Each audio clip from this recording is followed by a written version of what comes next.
Bueno, muy buenas noches. En esta oportunidad tenemos la primera de cuatro ponencias tituladas, estas jornadas tituladas Nueva visión del derecho en cuatro tiempos. Queriendo decir con esto que vamos a tener la participación de de tres ponentes de lujo. El día de hoy iniciamos con el doctor Carlos Cambra. Seguidamente tendremos a la doctora María Alejandra Mancebo.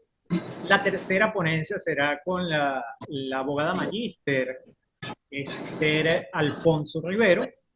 Y bueno, no era por cerrar con broche de oro, pero van a tener la disertación de este servidor para cerrar estas jornadas de las nuevas visiones del derecho en cuatro tiempos. La noche de hoy tenemos, como lo dije hace un momento, la maravillosa presencia del doctor Carlos Cámara. Me voy a tomar un minuto para ver la síntesis curricular de nuestro ponente del día de hoy. Carlos Cámara es abogado por la Universidad de los Andes con mención honorífica cum laude, especialista en Derecho Penal y en Derecho Procesal Penal, doctor en Educación. Tiene diplomados de investigación criminal, ciencias forenses, capacitación en pedagogía para profesionales no docentes, en formación docente en entornos virtuales del aprendizaje y realizó el taller express para la pedagogía en línea impartido por el Banco Interamericano de Desarrollo y el Instituto Interamericano para el Desarrollo Económico y Social. Ha sido docente de pregrado y posgrado en distintas universidades de la República, pudiendo señalar la Universidad de Carabobo, la Universidad Nacional Experimental Rómulo Gallegos, la Universidad Bicentenaria de Aragua, así como la Escuela Nacional de Fiscales del Ministerio Público. Ha sido tutor y jurado de defensas de trabajo de investigación. Ha sido también coordinador de diplomados de la Facultad de Ciencias Jurídicas y Políticas de la Universidad Bicentenaria de Aragua. Autor de artículos de investigación, ponente en diplomados, en cursos, en jornadas, merecedor de múltiples reconocimientos. Actualmente es docente de pregrado y posgrado a tiempo completo en la Universidad Bicentenaria de Aragua, director de Estudios Jurídicos y Políticos del Instituto de Altos Estudios Dr. Oscar Cambra Núñez de la mencionada Universidad Bicentenaria, facilitador académico en distintos grupos académicos, fundador, director del bloque Cambra y de otros despachos de abogados, perdón. Entonces, yo creo que no hay que decir más de este insigne abogado del Estado de Aragua, doctor, amigo, compañero de trabajo, doctor Carlos Cambra, y su ponencia La inteligencia artificial y el proceso penal. Los micrófonos son suyos, doctor. Bienvenido. Muchas gracias, doctor Salí, por esa inmerecida presentación. Para mí siempre es un honor estar en los espacios virtuales de la Universidad Bicentenaria de Aragua.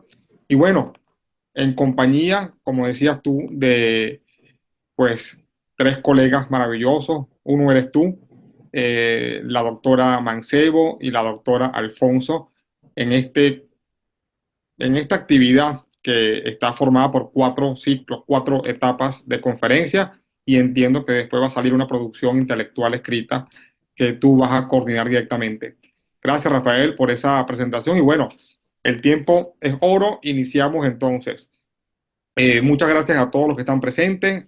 Esta actividad va a ser grabada por el Decanato de Investigación, Extensión y Posgrado de la Universidad Bicentenaria de Aragua. Pues si no se conectaron en vivo, pues va a quedar grabada en sus repositorios. Vamos a hablar hoy sobre la inteligencia artificial y el proceso penal. Vamos a hacer referencia a esa vinculación que existe entre la inteligencia artificial, entre esta nueva etapa de la informática aplicada en particular al proceso criminal, al proceso penal. Esta presentación del día de hoy vamos a dividirla, doctor Salí, en 3 ejes fundamentales. El primer eje, por supuesto, vamos a hacer referencia al proceso judicial, además al proceso judicial con apoyo tecnológico y al proceso judicial e inteligencia artificial. Allí pueden observar cómo hay una distinción ya preliminar entre proceso judicial y apoyo tecnológico y por un lado proceso judicial e inteligencia artificial, porque básicamente no es lo mismo. La inteligencia artificial constituye en este sentido una evolución más de ese apoyo tecnológico y pues moderniza y modifica los paradigmas completamente en lo que respecta a la justicia digital o a la justicia virtual. Lo primero que debemos analizar conforme a este esquema de los cuatro ejes, de los tres ejes, perdón, que hemos dicho, es el relativo al proceso judicial. Bueno, como ustedes saben, el proceso es un instrumento fundamental para la realización de la justicia, lo cual está previsto en nuestra Constitución Nacional en el artículo 257. El proceso, como bien se señala, tiene una característica fundamental. El proceso es instrumental. El proceso es la vía idónea justamente para hacer valer el derecho material, el derecho sustantivo. El proceso constituye ese camino idóneo y el proceso, por supuesto, entenderse y puede valorarse y estudiarse desde una perspectiva de instrumentalidad básicamente, es decir, solamente el proceso como forma, pero también desde una perspectiva de fondo. ¿Para qué está diseñado el proceso? El proceso, siempre hemos dicho, diseñado ¿para qué? Para aplicar la justicia. No tiene un fin él en sí mismo. El proceso tiene una serie de elementos, implicar justamente la justicia material, el derecho sustantivo, el derecho material. En este sentido, pues es importante siempre contar con esta perspectiva del proceso, tanto como forma como instrumento de fondo para aplicar la justicia. Ahora, este proceso, como lo entendemos hoy en día, tradicionalmente se compone de actos materiales, actos presenciales, actos manuales, desde el acceso a la jurisdicción hasta la decisión y posterior ejecución. Tradicionalmente, hasta nuestros días incluso, el proceso constituye de las partes y del juez como sujeto procesal fundamental.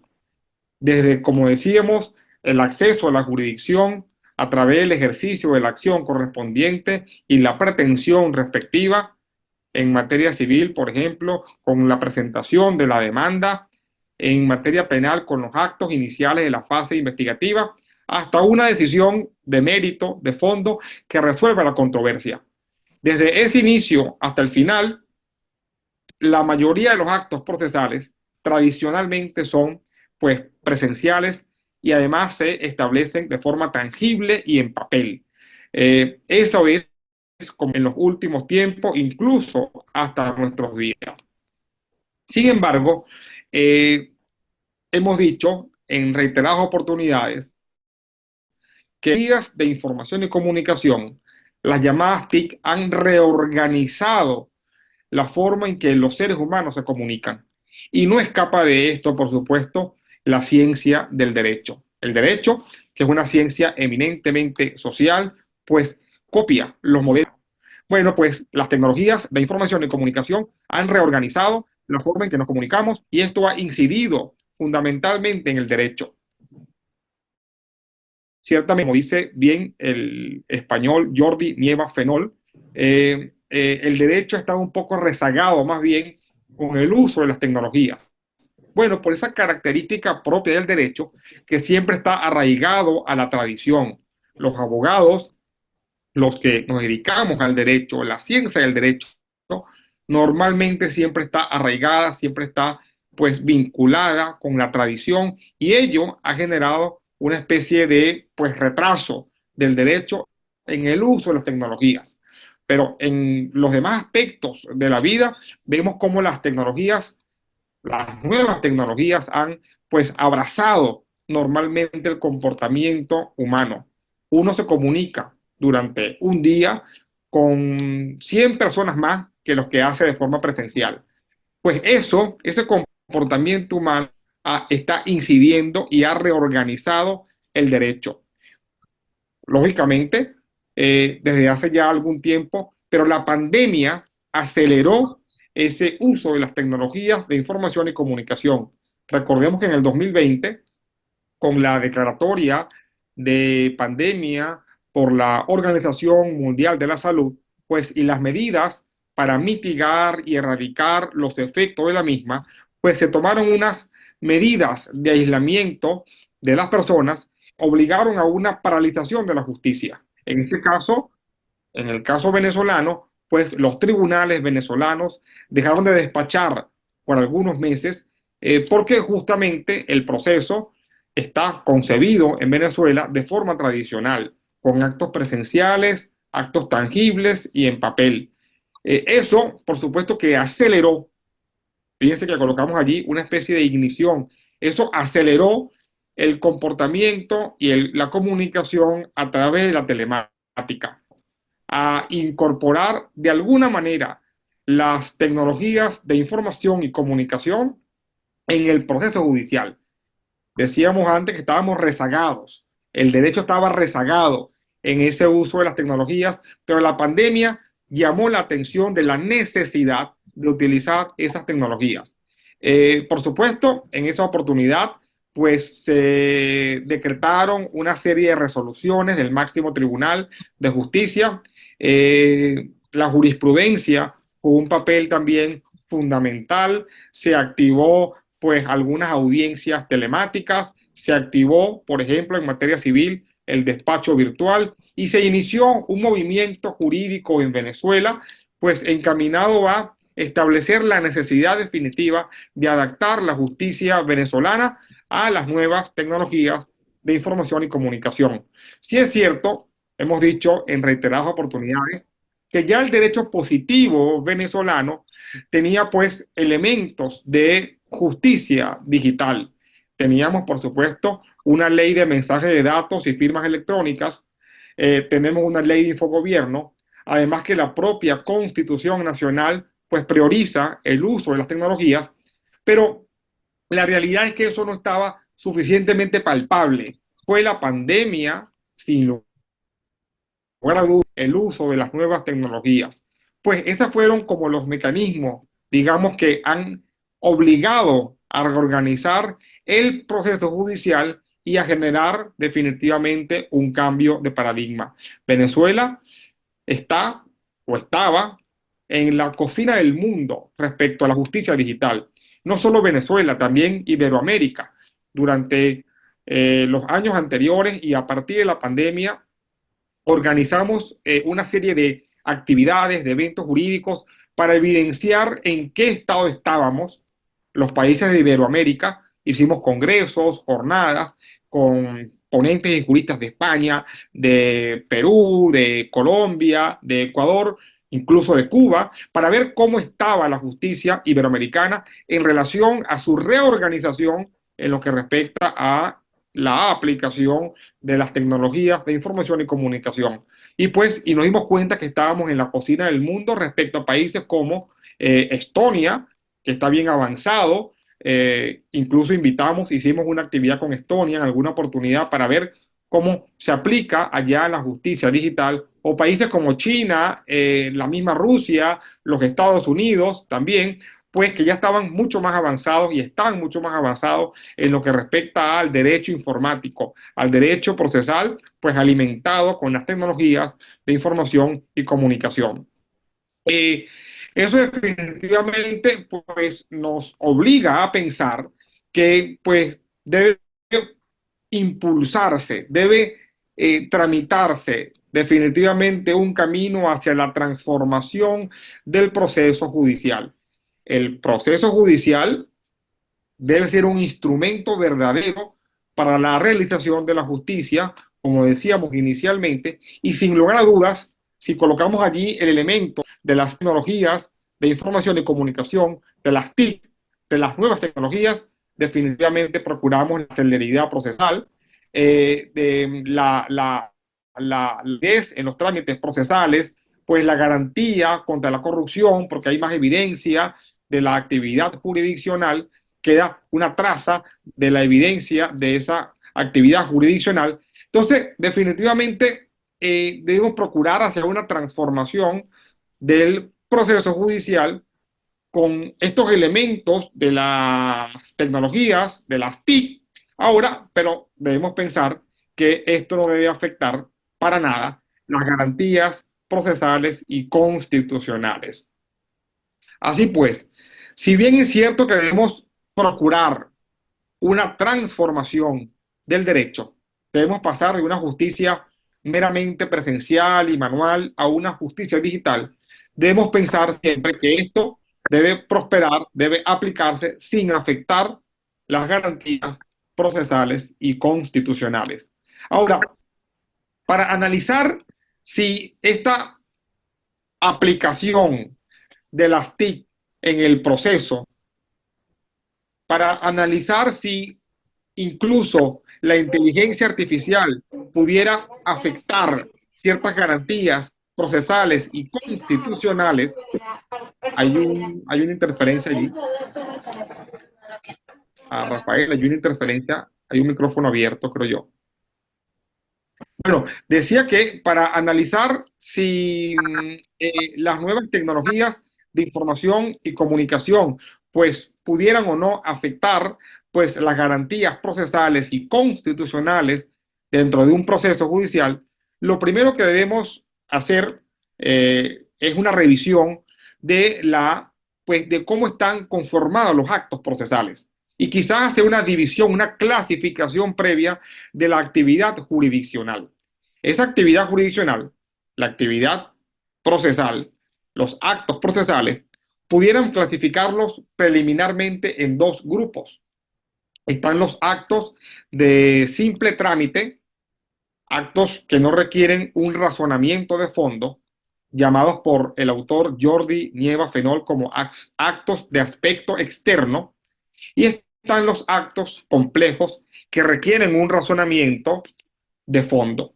Es decir, para verificar, repito, si las nuevas tecnologías de información y comunicación pueden afectar las garantías procesales y constitucionales, lo primero que tenemos que hacer entonces es clasificar la actividad jurisdiccional. Y decimos que esta actividad jurisdiccional tiene dos tipos. Está la actividad jurisdiccional de simple trámite y está la actividad jurisdiccional compleja, aquella que se refiere al enjuiciamiento. La actividad jurisdiccional en su aspecto externo, que tiene que ver, por ejemplo, con el establecimiento de la competencia del tribunal, con pues, los actos de mera sustanciación, fijar la oportunidad de una audiencia, los actos de comunicación, por ejemplo, la notificación o la citación. Estos actos de jurisdicción externa, sin lugar a dudas, pueden ser aplicables o pueden ser tramitables a través de las tecnologías de información y comunicación e incluso a través de la inteligencia artificial. Con ello, creemos que no hay problema. Incluso hoy en día, lo que en Venezuela se llama justicia virtual o justicia digital, tiene que ver con la aplicación de las nuevas tecnologías en esos actos externos, en esos actos de mero trámite, en esos actos de sustanciación. Hoy en día, por ejemplo, hablamos del expediente digital en materia de violencia contra la mujer, hablamos de el envío de documentación al tribunal vía correo electrónico o el uso de la firma electrónica o pues incluso las propias audiencias telemáticas, las audiencias virtuales a través de WhatsApp, como se han aplicado, por ejemplo, en materia de divorcio, en los juzgados de menores, o las audiencias vía Zoom, como se han aplicado en materia penal para la presentación de imputados cuando sean requeridos por un tribunal y sea capturada la persona en una ciudad diferente a la competencia del tribunal. Es decir, creemos que los actos jurisdiccionales llamados de aspecto externo, esos actos de simple trámite, respecto a ellos no hay problema en aplicar las tecnologías de información y comunicación e incluso la inteligencia artificial. Veíamos recientemente, por ejemplo, en una extraordinaria ponencia de la doctora René Moros Trócoli en la Universidad Bicentenaria el año pasado. Ella habló de la gestión de casos a través de las apps, por ejemplo, a través de las apps Lexius o MailTrack, que se aplican para determinada gestión procesal. La apps Lexius, por ejemplo, para que el tribunal pueda localizar información, normativa, jurisprudencia, es una base de datos importantísima. O determina para transcribir una audiencia que se haga pues vía oral, vía telemática, pueda transcribirse la audiencia. O la aplicación mail, verificar que los correos electrónicos recibidos de las partes sobre notificaciones y comunicaciones efectivamente pueda verificarse que fueron recibidos. Es decir, no habría problema, creemos, con la aplicación de las tecnologías de información y comunicación en esa actividad jurisdiccional llamada actividad de mero trámite, actividad de sustanciación, actividad jurisdiccional en su aspecto externo y que es, repito, justamente lo que hoy se entiende por justicia digital. Es la misma justicia aplicada por el juez directamente, apoyada por tecnologías de información y comunicación e incluso por sistemas de inteligencia artificial, pero solamente en lo que respecta a su aspecto externo. Con eso creemos que no habría ningún problema. Ahora, cuando hablamos de la actividad jurisdiccional en su aspecto de fondo, es decir, aquellos actos procesales complejos que requieren un razonamiento de fondo, me refiero yo, por ejemplo, a una apreciación y valoración de la prueba por parte del juez, me refiero yo a la motivación de una sentencia de mérito, por ejemplo, o a la valoración del riesgo en el decreto de una medida privativa, preventiva de libertad. A estos actos complejos que requieren un razonamiento de fondo del juez, allí sí, pues, entramos en una polémica sobre la legitimidad, sobre la pertinencia de la aplicación de la inteligencia artificial en lo que respecta a la garantía procesales y constitucionales. Es decir, cómo pudiera afectar o si afecta, primero si afecta y cómo pudiera afectar esas herramientas de inteligencia artificial las garantías constitucionales y procesales en lo que respecta, por supuesto, a los actos de juzgamiento, a los actos de fondo de la actividad jurisdiccional, que diríamos es la actividad más importante porque ella pues comprende el instrumento fundamental para la realización de la justicia. Lo primero que debemos pues analizar para responder esa pregunta es qué es la inteligencia artificial. Aquí les presento pues un concepto tanto de autor Miro en 2002, Miró 2002, como de Jordi Nieva Fenol. Por ejemplo, Jordi Nieva Fenol establece que no existe un total pues consenso sobre lo que significa la expresión inteligencia artificial, pero que, conforme a lo que él establece, podría decirse que se refiere a la posibilidad de que las máquinas puedan pensar, que imiten, por ejemplo, el pensamiento humano a base de generalizaciones que las personas usamos para nuestras decisiones. Los sistemas de inteligencia artificial entonces utilizan, como hemos dicho en reiteradas oportunidades, una serie de códigos fuentes, una serie de bases de datos, los llamados algoritmos, que se nutren, que se alimentan de datos sobre generalizaciones y esas máquinas imitan de alguna manera el pensamiento humano.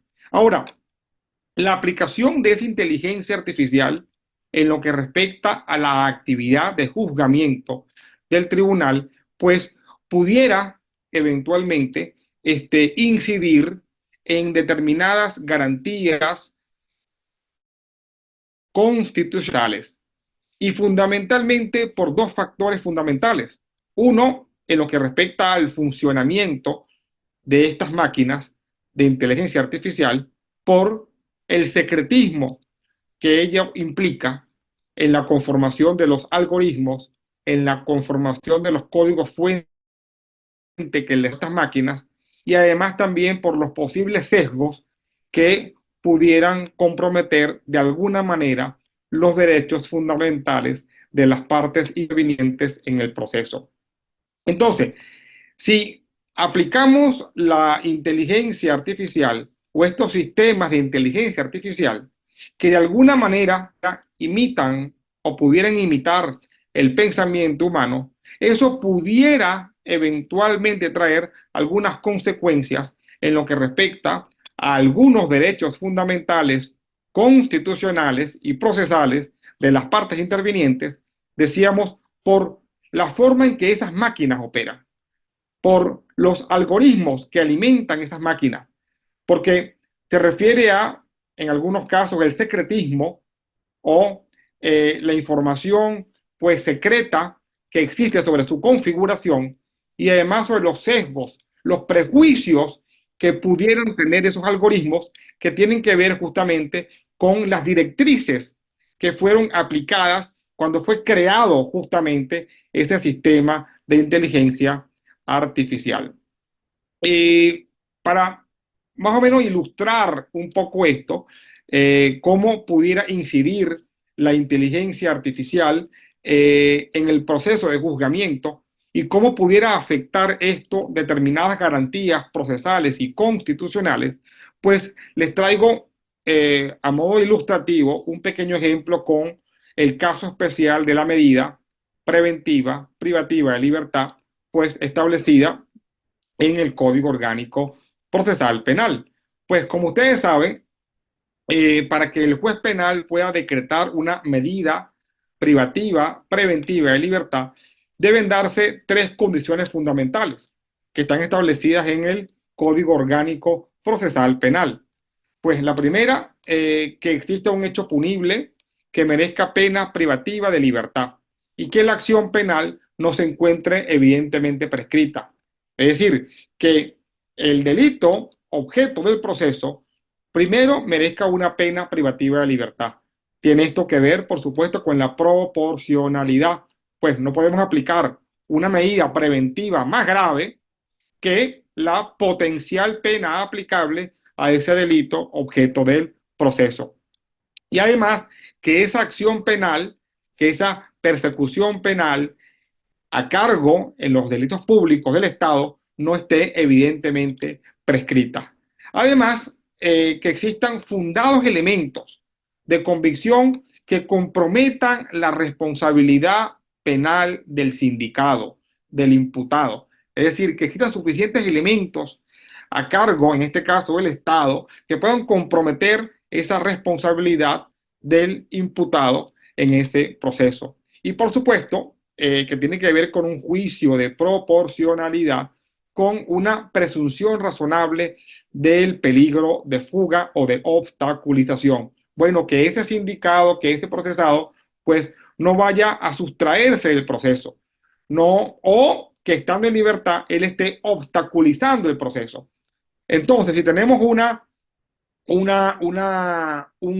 hecho investigado o un hecho o un delito que conforma el objeto del proceso que merezca pena privativa de libertad, si existen suficientes elementos de convicción en contra del imputado y además hay una valoración del riesgo que amerite asegurar a ese imputado porque hay un peligro de fuga o de que va a obstaculizar, pues se pudiera pues solicitar preventiva privativa de libertad para asegurar al sindicado, para asegurar al procesado, para pues garantizar pues el desarrollo del proceso y la sentencia misma, la propia pena que pudiera aplicarse.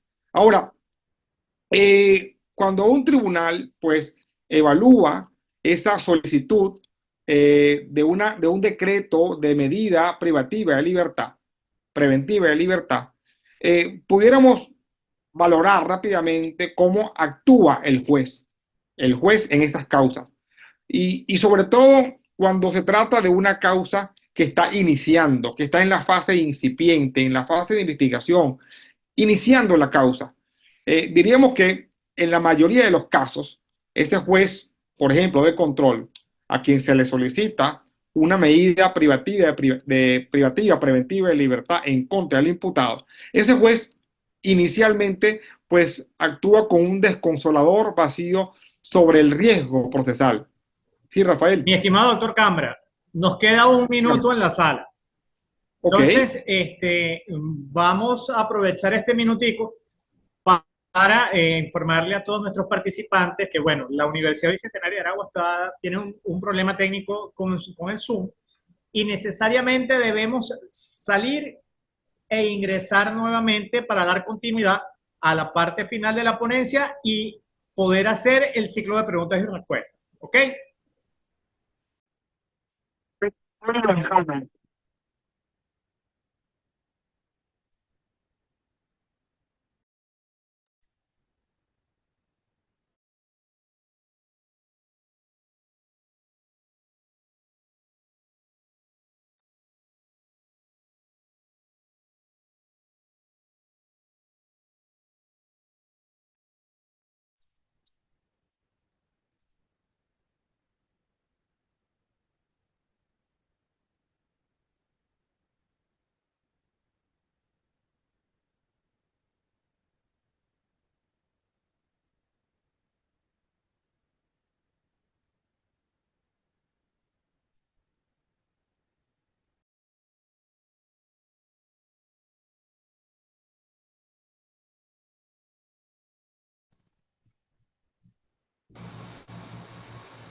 Bueno, vamos a esperar que ya tenemos aquí conectado al doctor Cambra. Listo, doctor Cambra, los micrófonos siguen siendo suyos. Adelante. gracias, doctor. Continúo entonces. Bueno, les estaba yo diciendo, antes de que se suspendiera el Zoom, pues sobre las medidas privativas preventivas de libertad en el proceso penal. Estábamos hablando sobre pues la posibilidad de que los actos de juzgamiento de un tribunal pues estén alimentados por inteligencia artificial. Y estábamos diciendo, pues, si eso no afecta o no pudiera afectar algunas garantías procesales y constitucionales. Pero para responder esa pregunta, pues quise traer entonces a colación un ejemplo sobre las medidas privativas de libertad en materia penal. Les decía, pues cuando pues las puede solicitar el Ministerio Público como parte allí titular de la acción penal fundamental al tribunal y cuando pues pudiera el tribunal pues acordar un decreto de medida privativa preventiva de libertad o cuando pudiera decretar una medida privativa preventiva de libertad. En el caso particular, estamos refiriendo, pues, cuando el juez o cómo el juez actúa cuando debe decidir sobre una solicitud de medida privativa preventiva de libertad. Y decíamos que normalmente el tribunal, cuando se le solicita una medida cautelar en la fase incipiente del proceso penal, cuando está iniciando ese proceso penal, normalmente el tribunal actúa con un desconsolador vacío sobre el riesgo procesal. Es decir, el tribunal normalmente no cuenta muchas veces, y esa es la realidad, esa es la práctica, con suficientes elementos de convicción en la fase incipiente para valorar el riesgo procesal que debe valorar para decretar una medida cautelar privativa de libertad. Además, porque hay una falta de pruebas durante esta fase incipiente del proceso penal. Diríamos técnicamente, no existen muchas veces los elementos de convicción pues necesarios para que él pueda realizar una valoración, una evaluación del riesgo que implica ese decreto de medida cautelar. normalmente el juez en estos casos se apoya en heurísticos, es decir, en esas directrices normales del pensamiento humano conforme al cual uno decide o toma decisiones como normalmente lo ha hecho. Hay un cálculo a veces estadístico e intuitivo del tribunal, una especie de automatismo natural en la valoración del juez, que lo obliga a decidir como ha decidido en otros casos. Y también impera allí e influye allí una vulnerabilidad propia del ser humano, pues influencias emocionales, a veces presiones laborales. Así normalmente actúan muchos jueces durante la fase incipiente cuando se les solicita a través del titular de la acción penal pública, yo me he referido normalmente, pero también privada, a cargo de la víctima, cuando se le solicita una medida cautelar privativa de libertad. Normalmente el juez, el ser humano, actúa de esta forma, actúa muchas veces de forma automática y lamentablemente en la mayoría de los casos la medida de aseguramiento, la medida cautelar penal privativa de libertad normalmente se traduce en la práctica en una especie de regla en lugar de una excepción. Normalmente los jueces tarifan esa privativa de libertad y normalmente acuerdan una privativa de libertad sin tener realmente elementos que impliquen un riesgo y una necesidad de asegurar al imputado. Bajo este escenario, pues analizamos si es pertinente entonces utilizar alguna herramienta de inteligencia artificial para que el juez apoye su decisión. Pero esto, pues, nos va a llevar seguramente a verificar luego si el uso de esa herramienta de inteligencia artificial pudiera afectar determinadas garantías procesales y constitucionales, todo lo cual lógicamente debe ponderarse.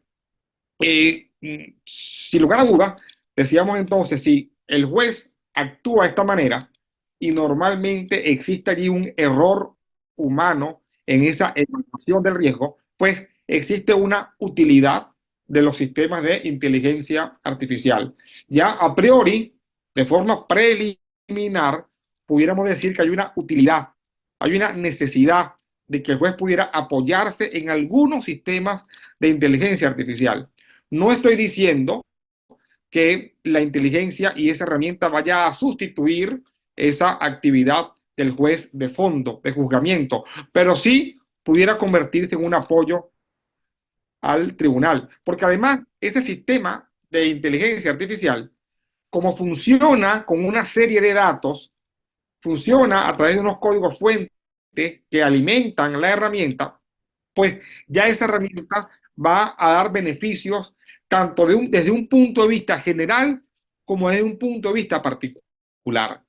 Desde un punto de vista general, porque esa herramienta seguramente va a tener todo lo relacionado con el delito que se está juzgando, sobre fallos anteriores, una base de datos sobre jurisprudencia, normativo, sobre estadística en esos delitos, seguramente una cantidad de información que difícilmente el cerebro humano pueda manejar con esa rapidez y con esa cantidad de datos.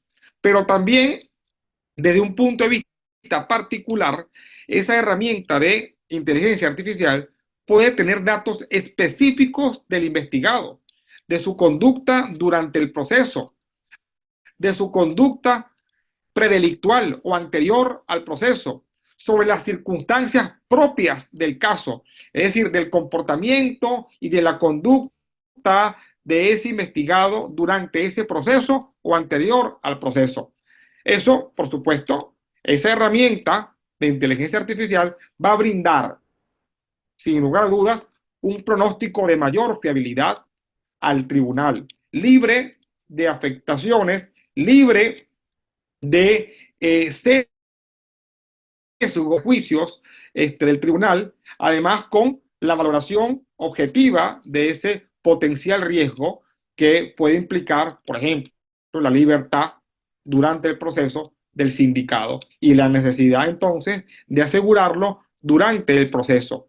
Entonces, esa inteligencia artificial lógicamente, ese sistema de inteligencia artificial, visto así, estaría entonces supeditado, lógicamente, a la sana crítica del juez. No va a sustituir al tribunal, sino va a constituirse en un elemento probatorio adicional, en una herramienta de contribución ante, por supuesto, las carencias argumentativas del juez. Y eso, como decíamos antes, reduce, sin lugar a dudas, el margen de error humano. Entonces, ya hemos adelantado que en esa actividad de juzgamiento, y dimos el ejemplo del decreto de medida privativa de libertad, en donde el juez debe valorar el riesgo procesal que implicaría la libertad durante el proceso del sindicado. En esa actividad pareciera que es útil entonces una herramienta de inteligencia artificial, un sistema de inteligencia artificial. Ahora, esa utilidad está por encima o pudiera contrarrestar algunas garantías procesales y constitucionales. Bueno, vamos a revisarlo, porque esas garantías pudieran afectarse cuando, pues, no se tiene información concreta, por ejemplo, de cómo funciona esa herramienta de inteligencia artificial o cuáles son las directrices que fueron establecidas en el momento de diseñar la inteligencia artificial. Y eso pudiera afectar algunas garantías constitucionales y procesales específicas. Por ejemplo, pudiera afectar el derecho a la defensa y pudiera afectar particularmente la presunción de inocencia. Vamos a analizar rápidamente cómo pudiera afectar estos dos derechos puntuales. No vamos a revisar todas las garantías constitucionales, pero estas dos, que resultan quizás las más importantes, cómo pudieran verse afectadas por la forma como opera estos mecanismos de inteligencia artificial. Primero, lo que respecta al derecho a la defensa, el derecho a la defensa, como ustedes saben, implica la posibilidad que el imputado conozca la prueba, de que pueda contradecir la prueba, de que pueda refutar y establecer un contradictorio con total libertad en el íter procesal. Ahora, si estas herramientas de inteligencia artificial, pues, están hechas bajo unos parámetros de identificación secreto, es decir, de una configuración secreta que solamente lo conocen y lo manejan las empresas privadas que elaboran, que crean, que fabrican estas herramientas de inteligencia artificial, eso pudiera, sin lugar a dudas, afectar el derecho a la defensa porque le imposibilita o le imposibilitaría al imputado conocer cómo funciona esa prueba que utilizaría el juez o que el juez apreciaría y valoraría en un determinado proceso para evaluar, por ejemplo, el riesgo procesal de ese imputado. Y eso, y además que ese secretismo alrededor de esa herramienta generaría una subordinación de la justicia a esas empresas privadas que manejarían o manejan el control de esas herramientas de inteligencia artificial. Pero ante esto, por supuesto, lo que se pudiera hacer, pues, es simplemente establecer una especie de subordinación de los intereses privados a los intereses públicos. Pudieran, en consecuencia, y es lo que se sugiere, bueno, que la inteligencia artificial o esas herramientas de inteligencia artificial pudieran estar controladas por el imputado durante ese proceso, que la información de cómo funciona este sistema, de cómo funciona esa herramienta, deberá ser conocida o debe ser conocida por las partes en el proceso. Hay algunas voces al respecto que dicen, bueno, sí, pero igual las partes, los abogados, no manejan pues esa terminología, esos algoritmos con que funciona esa inteligencia artificial. Pero bueno, lo importante es que se aporte la información y en cualquier caso, por ejemplo, en materia penal, ustedes saben que la defensa técnica puede estar apoyada, por ejemplo, por un consultor técnico que pudiera, pues, establecer y apoyar al defensor técnico o a la defensa técnica sobre esa información que contiene la herramienta de inteligencia artificial. Es decir, más allá de la complejidad de los códigos fuentes con que funciona un sistema de inteligencia artificial, lo importante es que pueda la parte conocer cómo funciona. Y algunos establecen incluso la posibilidad de que estos sistemas de inteligencia artificial que se utilicen en un proceso judicial sean desarrollados por el propio Estado.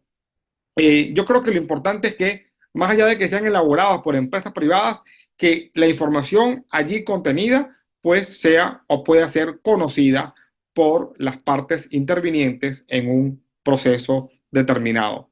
Otra garantía que pudiera afectarse con el uso de esta herramienta es la presunción de inocencia por justamente los sesgos de los sistemas de inteligencia artificial. Es decir, por los prejuicios que pudieran alimentar esta herramienta de inteligencia artificial, por las directrices que fueron establecidas al momento de configurar una máquina o un sistema de inteligencia artificial. Por supuesto que estos prejuicios pudieran afectar la presunción de inocencia, porque ese estado de presunción de inocencia debe ser puro, debe estar establecido de una forma que no pueda afectarse de alguna manera por condiciones de raza, de credo, de religión. No puede haber ningún tipo de prejuicio en contra del imputado y esa herramienta pudiera tener alguna especie de prejuicio en virtud de las directrices que fueron tomadas en cuenta cuando fue elaborada la inteligencia artificial. Hay un caso importante, por ejemplo, en Estados Unidos, con el uso de la inteligencia Compass para evaluar la conducta predelictual de algunos procesados y allí se demostró que hay unos prejuicios o que actuaron algunos prejuicios, algunos sesgos en esa herramienta vinculados con la raza de la persona. Pero bueno, lo importante es que todas estas situaciones puedan solventarse, puedan eliminarse los sesgos, por ejemplo, y eso garantizaría la presunción de inocencia, o pueda conocerse cómo se maneja esa herramienta, cómo está configurada la herramienta, cuáles son, cómo se comportan la base de datos, los códigos fuentes, los algoritmos que alimentan la herramienta, y si las partes pueden conocer, pues podrán ejercer el contradictorio, conocer la prueba y ejercer correctamente su derecho a la defensa. En definitiva, creo que definitivamente tenemos que reorganizar el proceso, tenemos que pues permitir no solamente el uso de las tecnologías de información y comunicación en lo que respecta a los aspectos externos de la actividad jurisdiccional, no solamente como se ha hecho hasta ahora con la posibilidad de establecer videoconferencias para las audiencias o audiencias telemáticas o mandar notificaciones por correo electrónico o por vía WhatsApp o el expediente digital, no, sino que también debemos avanzar hacia el uso de la inteligencia artificial incluso en lo que respecta a los actos de juzgamiento, a la actividad jurisdiccional de juzgamiento, pero siempre, pienso yo, por lo menos hasta nuestros días, que sirva eso como una herramienta del juez.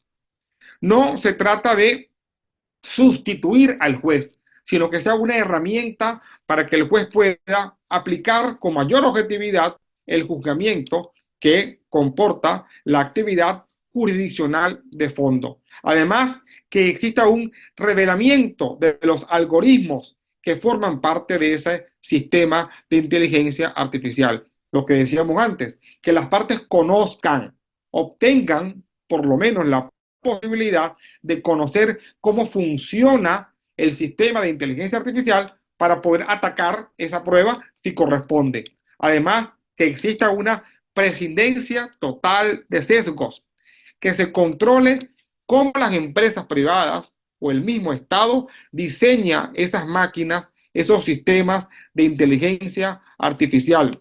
Y todo ello, por supuesto, procurando el respeto de las garantías procesales y constitucionales. Sin lugar a dudas, las herramientas de inteligencia artificial constituyen un aporte, un apoyo para la actividad jurisdiccional, pero debemos velar que se respeten siempre las garantías constitucionales y para eso debemos determinar y evaluar cómo funciona esa herramienta o cómo funcionaría esa herramienta en el proceso judicial. Finalmente, para terminar, pues con esta disertación, le dejo un mensaje de el autor Daniel Tor frente a las nuevas tecnologías, ni fobia ni euforia. Es decir, no nos adelantemos, tampoco nos atrasemos. Yo creo que debe haber un uso correcto de estos mecanismos. Sin lugar a dudas, estos mecanismos van a traer grandes ventajas para la justicia. Hablábamos inicialmente de la celeridad procesal, del control de la actividad jurisdiccional, de la disminución de la corrupción, cuando existe pues información que queda registrada en la plataforma, disminuye la posibilidad de corrupción. Además, seguramente tendremos decisiones más justas porque la cantidad de datos y con la rapidez que una máquina puede pues, actuar y procesarlos, pues seguramente es mucho mayor que la del hombre. Pero estas herramientas deben ser definitivamente un apoyo para la actividad jurisdiccional y las partes deben conocer cómo funcionan esas herramientas. Esas herramientas deben estar ajustadas definitivamente a las garantías procesales y constitucionales. Bueno, eso es todo. Muchas gracias, doctor Salí. Si me excedí por el tiempo, traté de ser lo más rápido posible.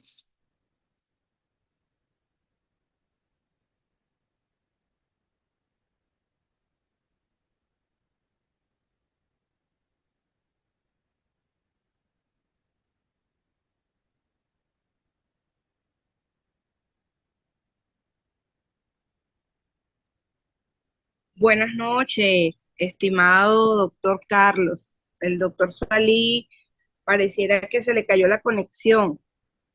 Sin Hola, embargo, doctora pues, Barrero, ¿cómo está? Feliz tarde ya. sí, de verdad, pues muy agradecida por su participación en esta actividad tan importante que representa un valor agregado para la línea que representa el doctor Salí de Estado, Sociedad y Desarrollo. Y pues, sin lugar a dudas, pues este trabajo va a seguir afianzando esos procesos que van hacia la tecnología. En cuanto al tiempo, no sé cuál era la regla del juego, pero es que usted es experto en eso. Usted es experto, pero realmente pues su participación muy didáctica como siempre y para los que no somos abogados, nos queda claro el proceso.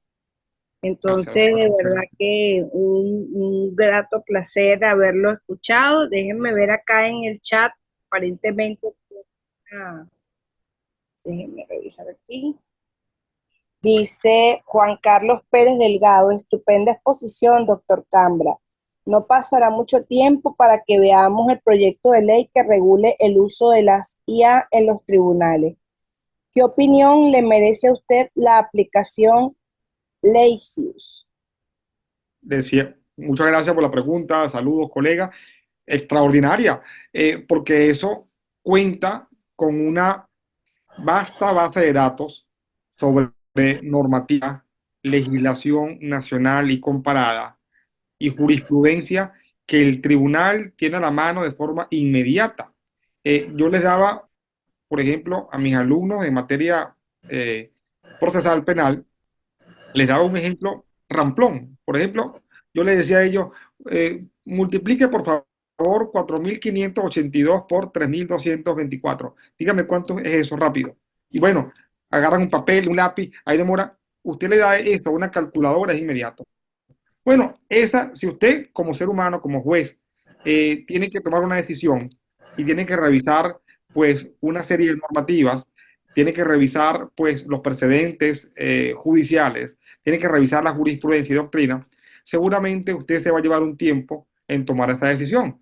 Pero si usted tiene una herramienta como esta, que señala ahí el colega, que está diseñada para tener esa base de datos a la mano, y usted pues consulta el caso, por ejemplo, homicidio intencional, simple, y te da la información toda sobre normativa, sobre jurisprudencia. Imagínese lo que estamos ganando, lo que el juez gana. Es una herramienta estupenda para el tribunal y para la celeridad procesal.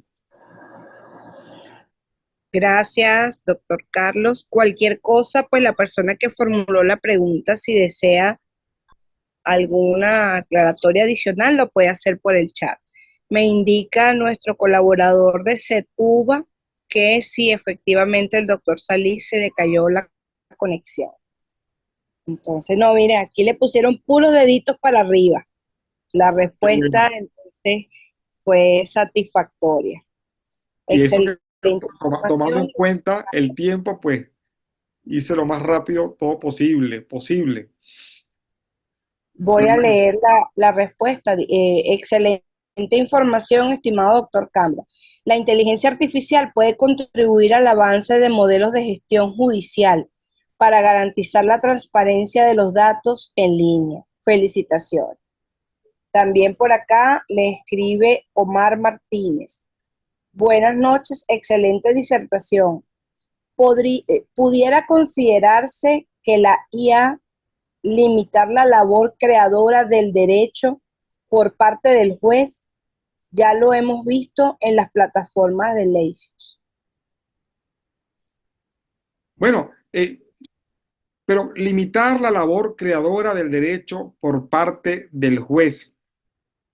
Pero es que no hemos dicho, y hemos dicho hasta el cansancio, que la inteligencia artificial, y en este caso algunas herramientas, la idea no es que sustituyan al juez, sino que le sirvan de herramienta al tribunal. Y esto definitivamente genera un cambio de paradigma al que debemos adaptarnos.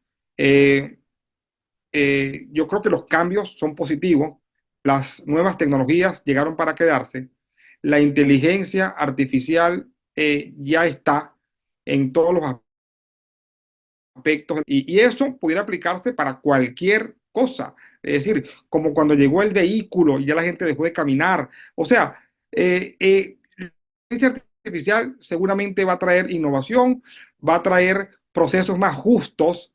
Lo que sí que debemos controlar definitivamente cómo funciona esa herramienta.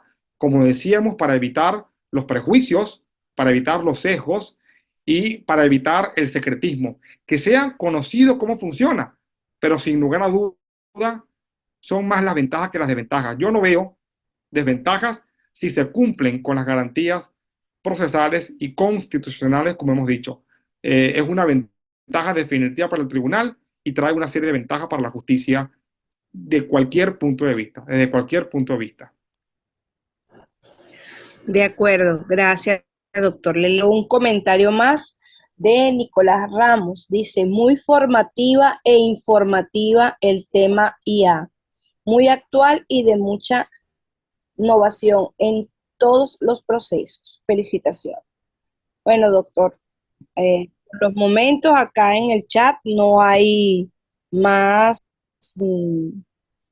no hay más comentarios. No sé si alguien más quiere tomar el derecho de palabra, agradeciendo también en esta oportunidad la conexión de cada una de las personas que nos acompañaron.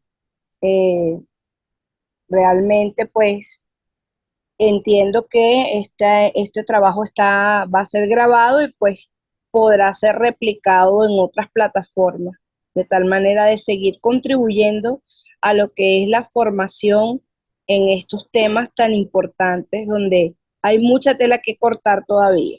Correcto. Bueno, no sé si quiere despedirse de la audiencia. No, bueno, gracias realmente al Decanato de Investigación, Extensión y Posgrado de la Bicentenaria de Aragua. Para mí siempre es un honor estar en estos espacios y además en los espacios virtuales de la Bicentenaria, que está siempre a la vanguardia en estos temas. La Universidad Bicentenaria ha tenido y tiene un rol protagónico en este cambio de paradigma hacia una justicia virtual. Estamos en una transición, decía antes que estamos en la cocina literalmente del mundo. Estamos atrasados, Venezuela, pero la Bicentenaria está haciendo un esfuerzo por mover ese motor nacional para definitivamente lograr una transición verdadera y poder aplicar una justicia virtual en el país. Desde el punto de vista del área del conocimiento, el derecho, digamos, la UBA está teniendo un papel protagónico en este cambio de paradigma y bueno, eso es indetenible. La justicia virtual es una realidad ya en los países de primer mundo, los países de Iberoamérica se están adaptando a ella y pues yo creo que ya no hay retroceso. Tenemos que los abogados adaptarnos a eso y me imagino yo que ahora la carrera de derecho también se reorganizará, no solamente con unidades curriculares particulares. No estamos hablando de que se dé una materia sobre derecho informático o derecho procesal telemático. Ya la propia carrera de derecho va en cualquier momento, en muy poco tiempo, a evolucionar hacia una carrera que realmente pueda incidir en la aplicación para los futuros abogados de la justicia virtual. Muchas gracias, doctora Marrero. Gracias a usted, doctor. Y bueno, agradeciendo nuevamente a las personas que se conectaron en la noche de hoy a esta actividad. Entonces, bueno, que tengan un feliz descanso, feliz semana para todos. Estamos en el ombligo de la semana. Así es. Hasta luego, pues Chao, feliz cuídense. noche. Gracias, gracias.